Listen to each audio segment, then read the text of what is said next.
So it's a great one. Hey. And I think people are going to love it, and then they're going to understand what we're trying to create and how it links games and entertainment, the functionality of the box, some of the advantages that you get of having a box that is designed to use an online state.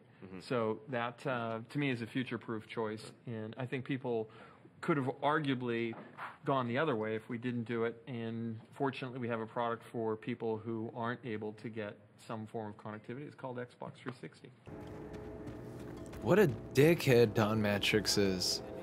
Man, I'm so glad the Xbox One isn't like that today.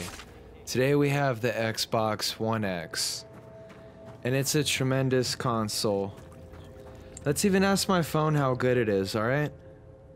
What's the bandwidth of the Xbox One X?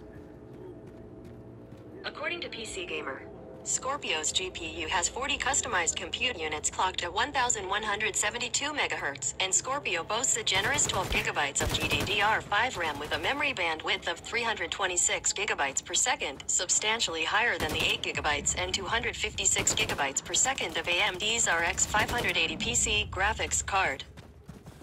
Damn, son.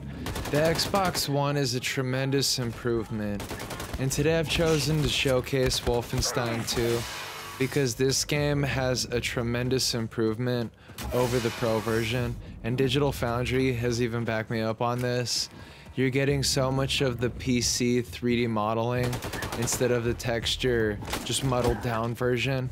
And that's just one example how Xbox One X's 6 teraflops and 326 gigabits of bandwidth truly can transform games.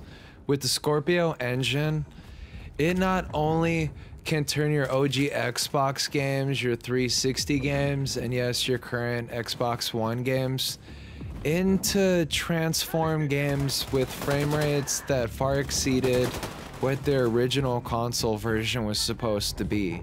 The textures sometimes can be just, it's baffling how good it can be. Skate 3 is a great example, especially if you have a 4K TV. The trees look completely different. Some areas still look muddled, but in a lot of areas, the textures are just completely transformed. And it just goes on and on what Xbox One X can do for you. In addition to that, if you're a YouTuber and you have an external hard drive plugged into it, you can go in your settings and change the recording resolution to whatever you want. You can do 4K, 4K HDR, 1080p, whatever you want. And you don't need a PC or a capture card in order to do this. This is tremendous to be social. And with Mixer and all the apps now running lightning quick on an Xbox One X, and the interface being much better by pushing the Xbox button, and you just have this little, you know, slide that pops up and you can go anywhere. It's close to as good as the PlayStation interface is now. I can go anywhere I want on the Xbox One X very quickly. And this just shows, I think, that they finally have an awareness that they haven't had before under the command of Don Matrix, but Phil Spencer's done a good job. And it just truly shows. The Xbox One X has the power. It's obviously the most powerful console ever made. It's transformative what it can do for games, and it truly makes them immersive.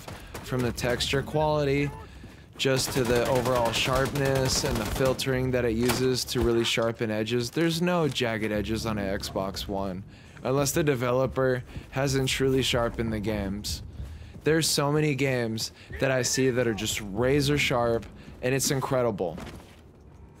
In addition, if you have a freaking Elite controller, there's so much you can do to customize your Xbox experience.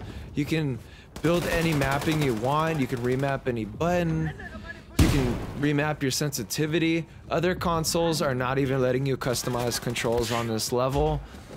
And the only thing holding the Xbox back is that all games aren't Xbox One enhanced. But the scary thing about this console is that any game that isn't enhanced still runs tremendously better. I've posted a lot of videos or a couple on Master Chief Collection, And that game used to chug, especially in 2-player co-op, and it doesn't chug anymore. And that game almost looks like it's 1080p each half of the screen now. It's transformed co-op. So now, like, you can play co-op games and not worry about, you know, having a degradation of your experience. If the Xbox One can truly keep updating games and enhance the library of OG games, the 360 titles, and Xbox One games, I can see Xbox One stealing all the third-party support. If you want to play the best on a console, Xbox is going to have that. And if they get their exclusives with PUBG, they get State of Decay, you get Sea of Thieves, you get Crackdown 3, you're gonna have an amazing 2018. And I'm sure they're gonna have a lot more exclusives that they're gonna announce at E3, and the Xbox One X is gonna be a tremendous console for anybody. And I'm sure they're gonna have a mixed reality experience coming soon to your Xbox One X. So far I'm giving the Xbox One X a 9.3 because it is a tremendous console and it is much better than I anticipated. Thanks for watching, guys. This has been a Game Tato presentation. Thanks for watching.